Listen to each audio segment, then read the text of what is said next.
Quel est le statut des femmes chinoises? Sont-elles libres de vivre comme elles le veulent? Voilà la question qui m'est posée aujourd'hui sur Cédric Beau TV. Alors, quel est le statut des femmes chinoises? Le statut des femmes chinoises varie. C'est-à-dire que par exemple, du côté de Shanghai par exemple, c'est souvent la femme qui va gérer la maison, qui va gérer les économies et qui va gérer les budgets, etc., qui va être un petit peu le chef. Il n'est pas rare aussi de voir des femmes donc, qui dirigent leurs époux. Alors, sont-elles libres de vivre comme elles le veulent? C'est une autre question à laquelle je répondrai juste après. Dans le nord de la Chine, dans le sud de la Chine, en fait, on a un petit peu ce clivage. D'un côté, on a l'homme qui est plus le maître de maison, un petit peu plus le chef, celui qui a raison quand il parle. Et d'un autre côté, eh bien, dans l'autre partie de la Chine, on a plus la femme qui prend ce rôle. C'est-à-dire que même souvent, même pour tout ce qui est juridique, hein, tout ce qui est problème de vie de famille, etc., on a souvent dans une région eh bien l'homme qui bat la femme et dans l'autre région la femme qui bat l'homme. Ce sont vraiment des choses qui vont dépendre à la fois de où vous vivez en Chine, parce que les femmes chinoises, il y en a quand même quelques centaines de millions, hein, on ne peut pas tous les mettre dans le même paquet. Ça va aussi changer en fonction de leur ethnie, de leur culture, de leur histoire, donc de leur emplacement géographique, etc. On voit tout.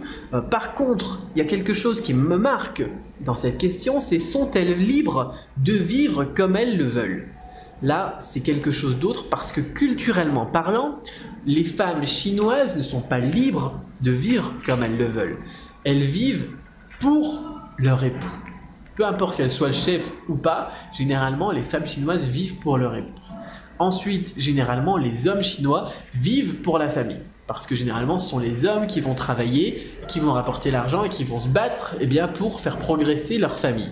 Et les femmes chinoises, généralement, eh bien, elles vont plus s'occuper des enfants, des tâches parfois ménagères, en plus donc du budget, hein, par exemple. Mais elles restent à une position plus traditionnelle de femme. Alors, est-ce que la question libre de faire tout ce qu'elles veulent, c'est est-ce qu'elles peuvent, par exemple, sortir n'importe quand, ou est-ce qu'elles peuvent s'asseoir devant le canapé, regarder le foot avec une bière et une cigarette dans la bouche? Ça, c'est quelque chose qui est pas du tout possible, j'ai envie de dire, dans la culture chinoise, dans la façon de vivre des Chinois, des Chinoises.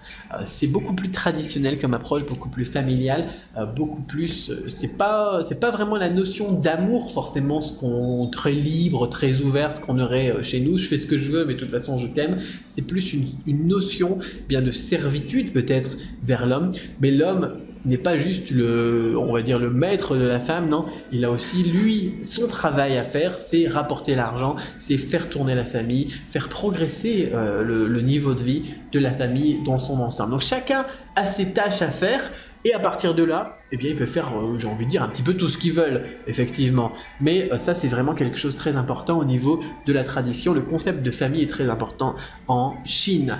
Donc, à voir la question, si elle est posée par quelqu'un qui est féministe, non.